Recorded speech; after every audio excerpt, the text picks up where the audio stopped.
For this example, we're going to express this absolute value function in piecewise notation. So if we have a look from the previous example, this was our graph, and the domain is x as an element of real numbers. We know that our graph is continuing to expand in the positive and negative x direction. And our range for the absolute value is y greater than or equal to 0. So our x-intercepts, again, these are those invariant points. This is where our graph basically stops and turns around and keeps going in the positive direction. So when our absolute value is positive, so if we look at the original graph where this green was, so in this region where it was positive, that was between our x-intercepts. So it was in between -2 and +4.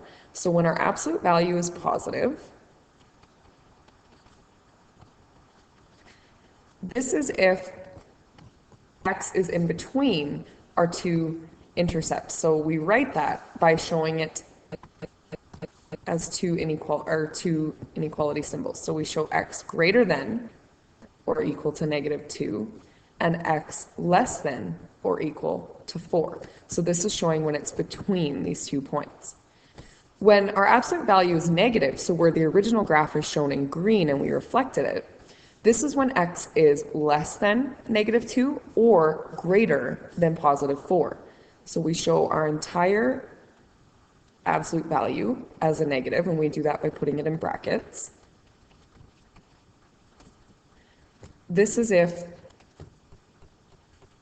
x is less than -2 or greater than +4.